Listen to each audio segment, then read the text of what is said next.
Royal Enfield claims that their new Classic 650 is designed to reach back into the 1950 styling and bring it into the modern age. Let's see if it does just that. What's up guys, it's your boy Patty Rick out here with Royal Enfield in the English countryside for the new Classic 650. Stay tuned to this video to find out if the Classic 650 lives up to the 1950 styling and the 2020 hype.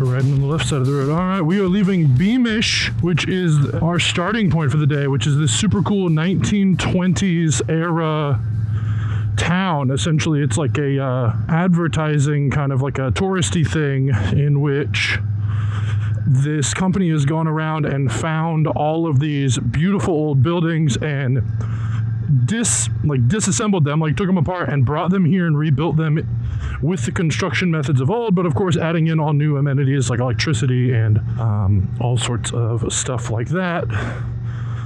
And it's like a great little tourist attraction, super cool little spot. So super stoked to have been able to check this place out. Old trolleys and trams and things like that. And that's very classic. Given the bike we're on, we are on the not yet released, this isn't even really a press ride, it is a ride for press and things, but not in the traditional sense. We've got some limited specs on this thing. We do not have pricing information exactly, but we have close enough details, is how I'll phrase that, and fun information of the sort. But this is the 2025 Royal Enfield Classic 650. A really, really special bike for the brand. It is very much styled after the bike that they built in 1952. And then, of course, resurrected not too long ago with the Classic 500 and then the Classic 350. They are bringing the 650 model to market to meet the needs of a couple of different countries, give this bike the passing power and horsepower numbers that it needs to exist in places like North America, South America, and parts of Africa. So super cool to be at this launch, at this historic launch, frankly. Super stoked to be on this bike. I'm going to spend some time this little bit of a chilly morning just getting used to the bike, used to the controls, and learning what I can about it so I can talk to you guys in an educated format this afternoon/evening. So you guys enjoy the beautiful sights and sounds of this Classic 650, and we'll go from there.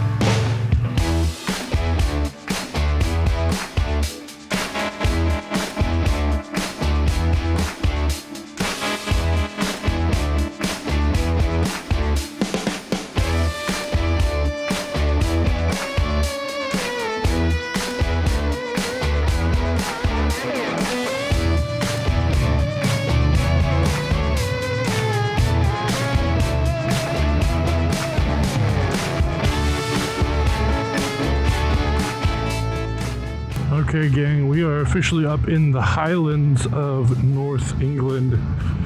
You can see we are barely under the cloud level, this kind of fog level, providing this beautiful atmosphere at all this countryside. We are also now in the area where the sheep are just out and about doing sheep and goat things. There's also goats out here, so we've got some absolutely beautiful riding to do once we, oh, he's taking a whiz.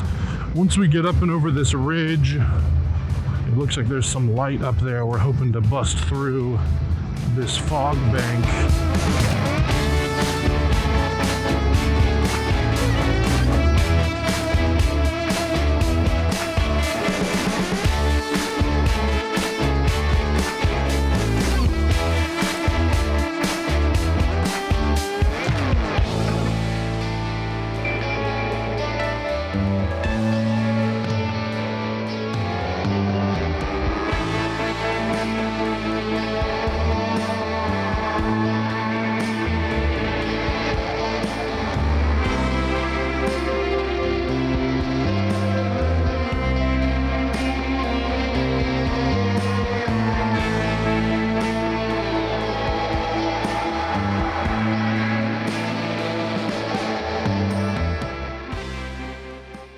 Guys, we are at our lunch spot in a castle.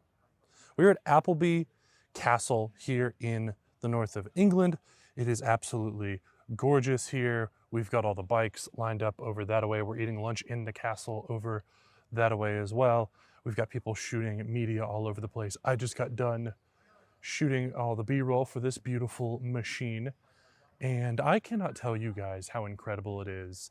The scenery around here has been fantastic. It has been absolutely beautiful. We are getting ready for an amazing catered lunch in a castle. I don't think you guys understand that, do you? We're in a castle in England.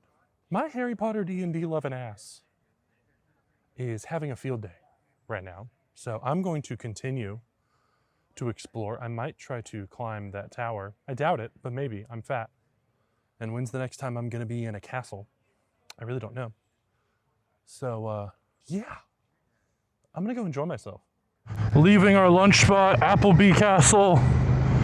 Absolutely beautiful place. Holy fantastic grounds, wonderful people. And it's for sale. I think it's a cool $7 million. So super cool in this little town, the town of Appleby. Absolutely adorable.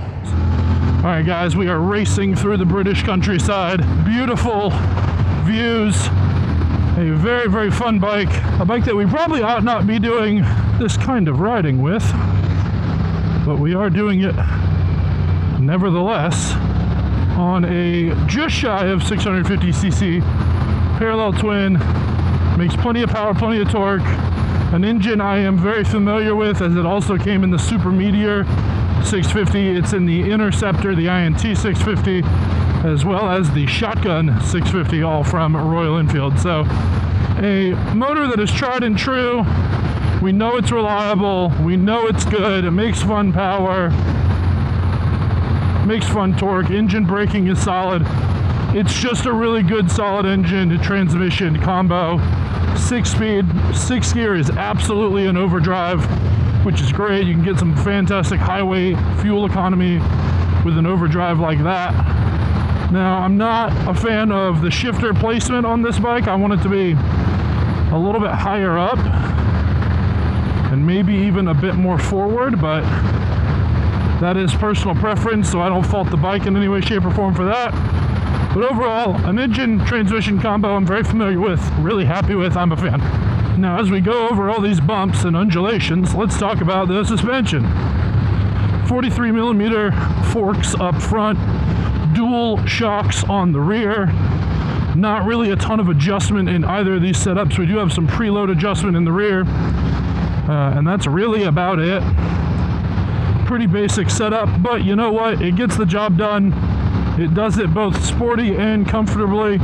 Definitely more on the comfort side of things than sport, but a fun suspension that gets the job done.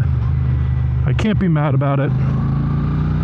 It works really well. Now let's talk about the next important thing on a bike, obviously brakes. Brakes on this bike, fantastic. Frankly, I think the rear is a little overkill.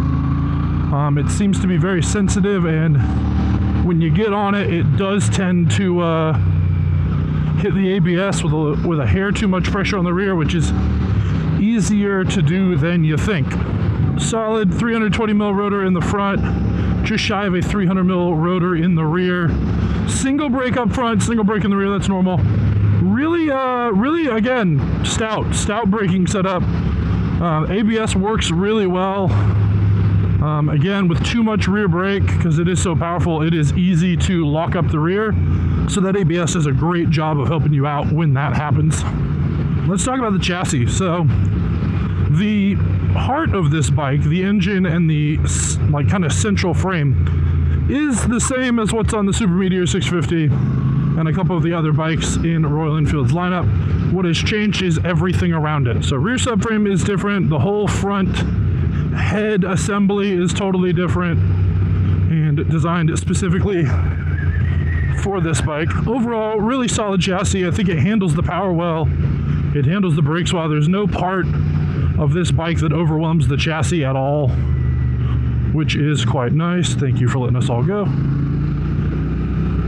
And then the final thing is, you know, the styling. How does it look? I love this 1950s style on this bike. From the way the front fork mount is set up, the little lip over the top of the headlight, the shape of the new side cases, side plastics on the side of the bike, and how the seat is mounted. It almost gives it a bobber style look on the seat, or even a Springer style look, but it is hard mounted. And it's good. I like it. I really like the styling on this bike. The colorways are beautiful. They offer a fantastic teal is just what it's called. The rest of them have cool names. I'm on this kind of cream and burgundy, very Dr. Peppery kind of colorway. And honestly, I love this burgundy kind of cream color combo the best for me personally, but I do love that teal as well. It's really pretty, and I think that's gonna do a really good job of bringing a lot of people towards this bike because they've got some fantastic colors. All right, I've talked about style as much as I can on these roads. I'm trying to focus, but price-wise, the big important thing I know everybody wants to know, again, is going to be similar to that of the Super Meteor. I think that having this line be really similar price point to that bike is a really intelligent way to get more of the market interested in Royal Enfield who maybe want a 650 cruiser but maybe don't want the bagger kind of long range cruiser style that the Super Meteor is, and want something a little more retro looking, a little more classic, one might say. And I think the Classic 650 is a fantastic option for those folks. I know that the Classic 350 was just for what it is, it's not powerful enough for North America, I don't think, for getting out on the highways and on the big main roads where you need the passing power, you want the passing power. Where, like right here, that little 350 would have run out of gas, run out of juice quite a while ago, and this 650, I'm not even full throttle. There's full throttle. This 650 just keeps on pulling. It's like a freight train of torque. Does it have a ton of torque? No. Does it have really good gearing that allows it to feel like it's just a friggin' rocket ship? Yes. The longer you twist that throttle, the further you twist it, the better this little engine feels as you rev it out. Okay.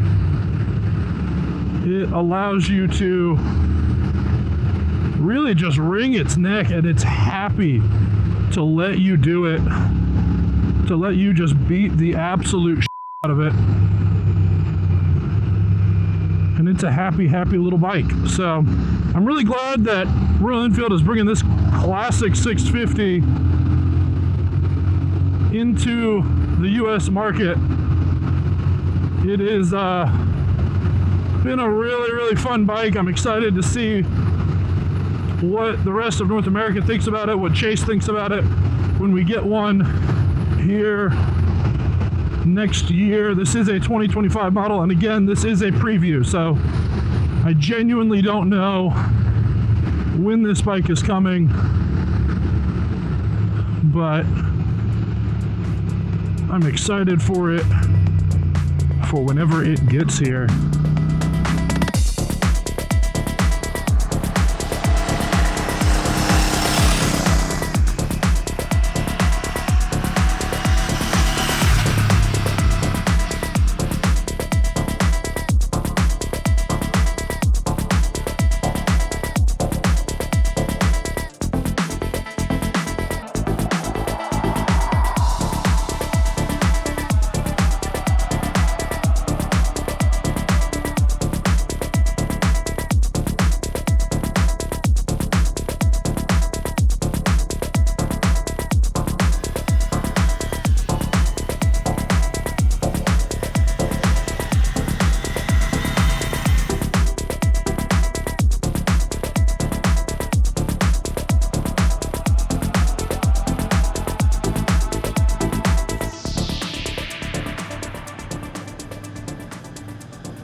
All right, guys, just wrapped up our day today. 150 miles, so definitely a good long one. Started out a little bit foggy this morning, a little bit cool and warmed up as we went into the afternoon, so absolutely beautiful ride today.